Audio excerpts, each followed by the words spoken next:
who's here! All our fans are out there! I've been asked a couple times to do a video on the lady leg knife, and well, I'll tell you now that this is not one of my favorite patterns. I think I might like it more than the standard trapper, but only slightly. I know I have more standard trappers than I do lady leg knives, but still, this might be a pattern that I enjoy more than the standard trapper. So they're fighting for the bottom spot in my collection.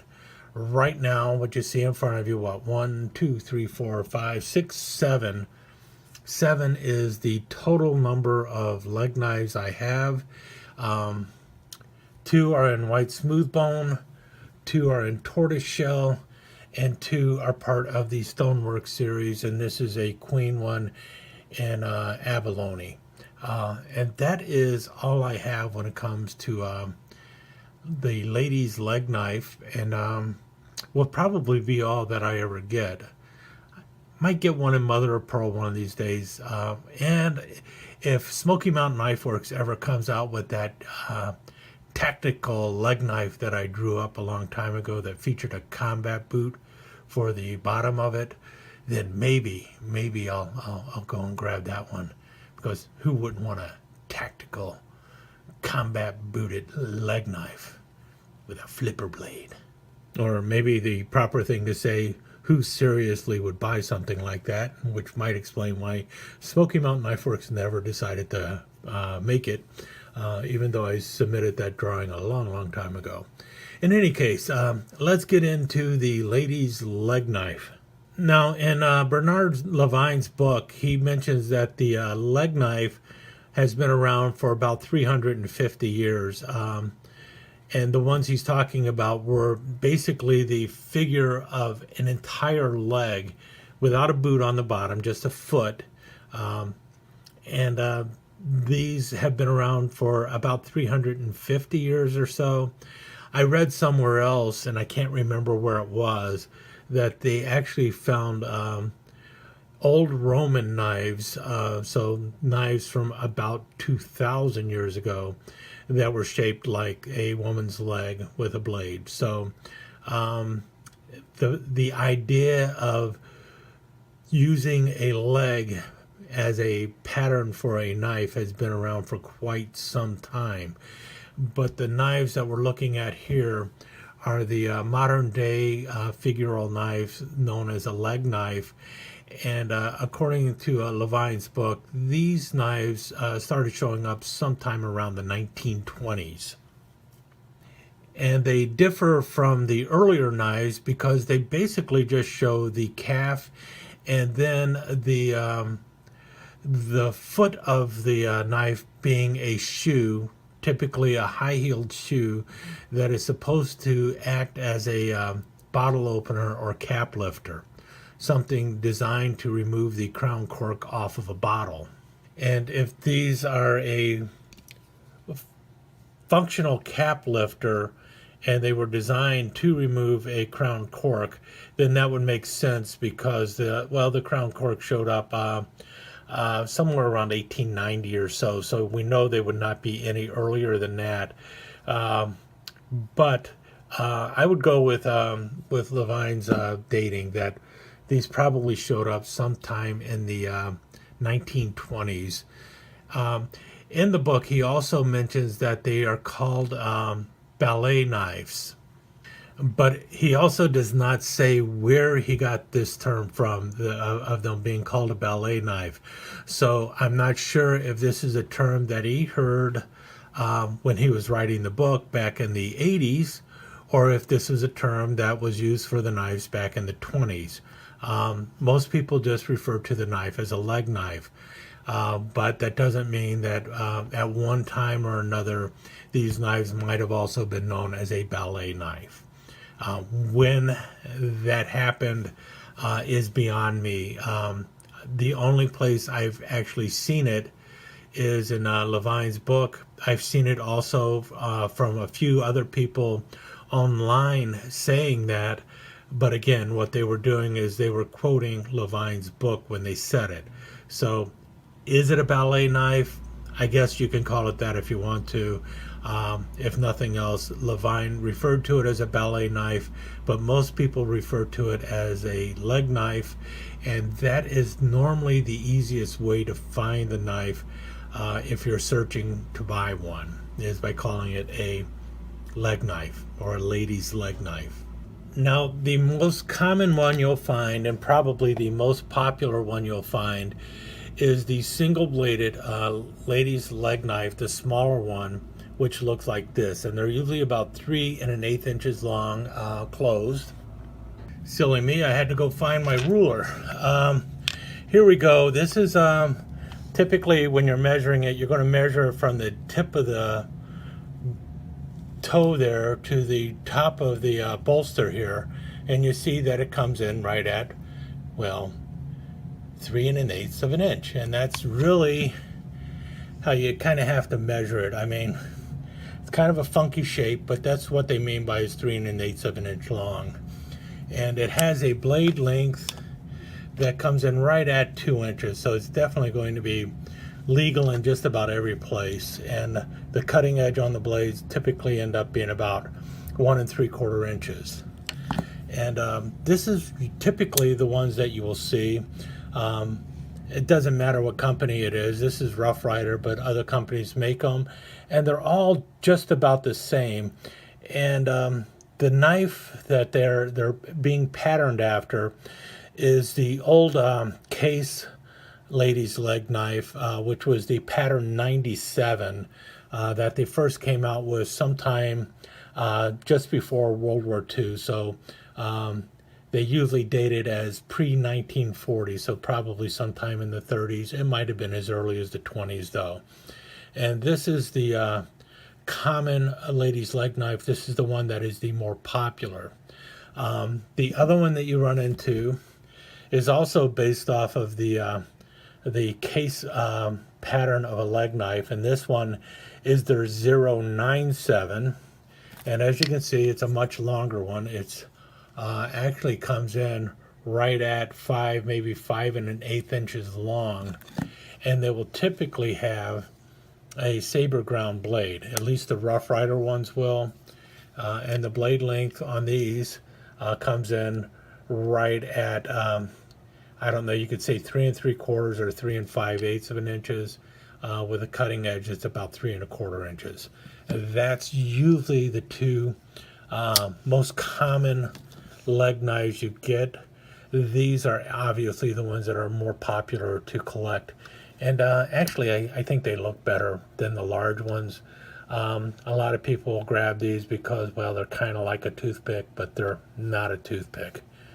This one, man, got to polish it up a bit. I've had this one for probably 10 or so years, but you see, here's the later one, and you still see the saber ground blade and everything else. And this is in tortoise shell.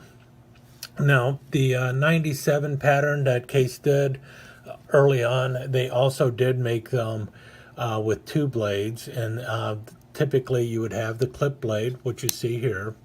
This is the one by Queen City. And then the secondary blade would be a small pin blade. And the small pin blade, as you can see right there, just shy of 1.5 inches with a cutting edge that is about 1 1/8 inches. So not really big blades on these little lady leg knives. Now, what you see in the back here is also an older pattern of a lady leg knife, and it looks like it was a bigger version of the 97 pattern by Case, but that's really not the case. This is actually patterned off of an old Remington leg knife with 2 blades, and as you can see, it is relatively large. It comes in also at 5 inches long, but now you have much stockier blades going on with it.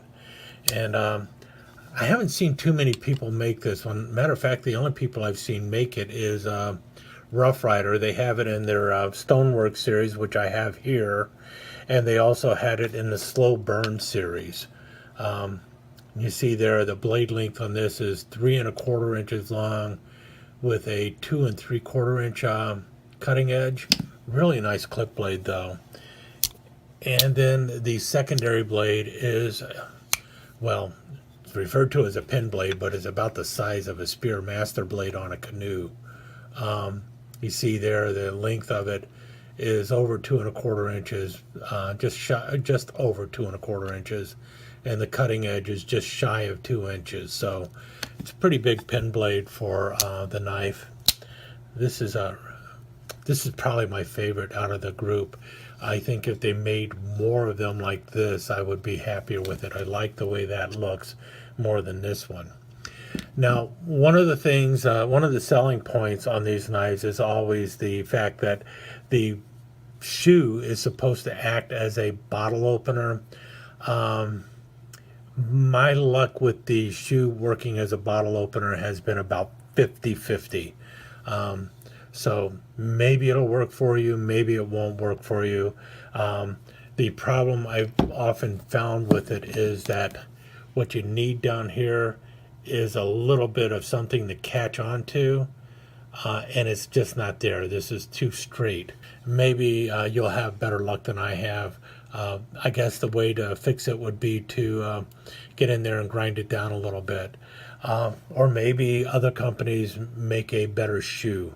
But the only ones I've really had experience with are the Rough Rider ones, and well, this is also a Rough Rider one. But that's what the shoe is supposed to do. It's supposed to act as a bottle opener. I have not had very good luck with it acting as a bottle opener. Maybe you will. But in any case,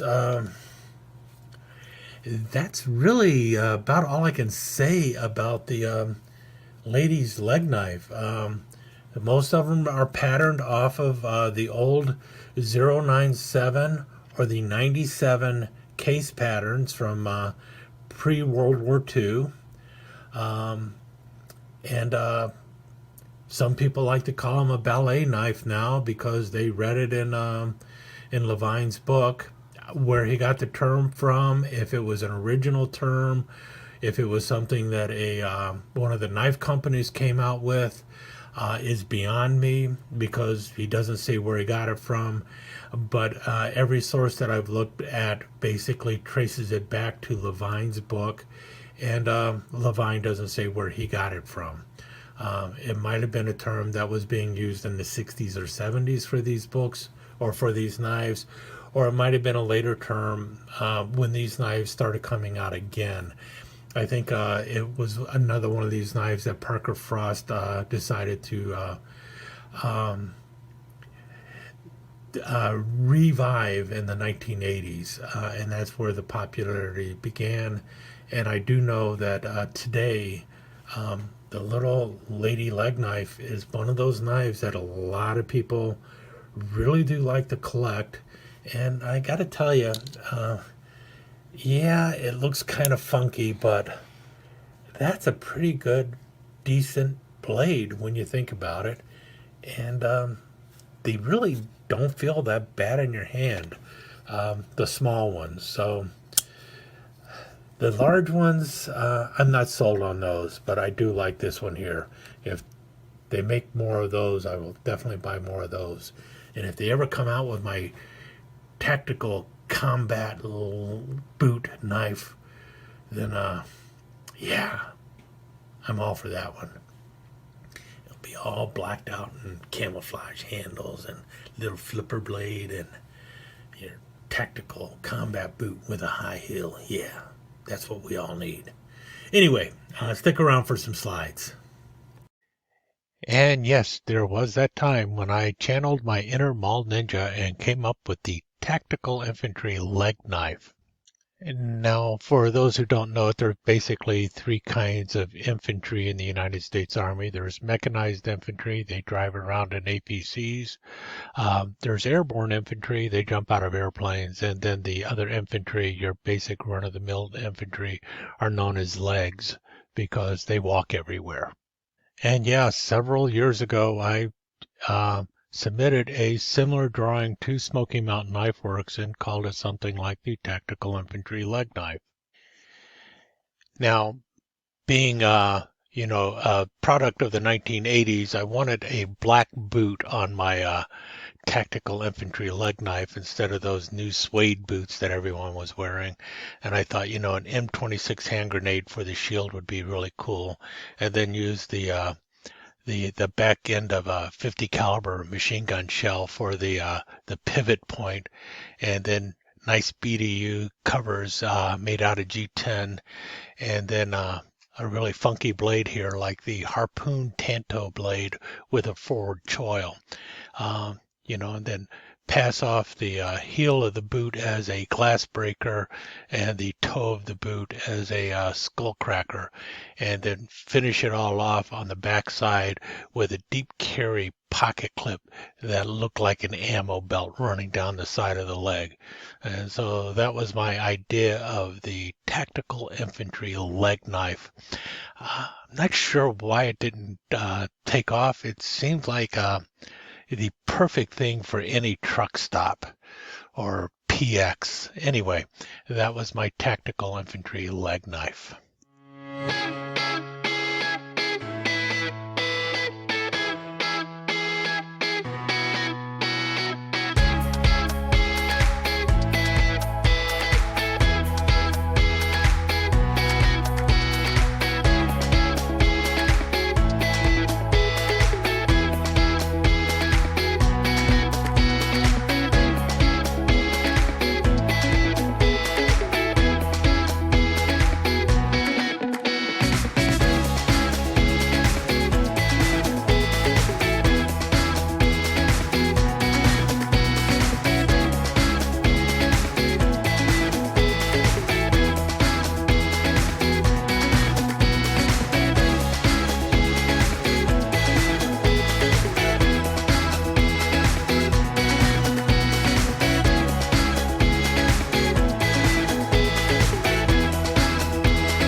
Let me take just a second to thank you once again for dropping by and spending a few minutes here at Knife Chats with the Pious. I really do appreciate it, and I do appreciate any comments that you leave. So please remember to give me that thumbs up, and also don't forget to subscribe and ring that notification bell so you'll know when the next episode is up and running. Thanks again for dropping by. Really do appreciate your time here.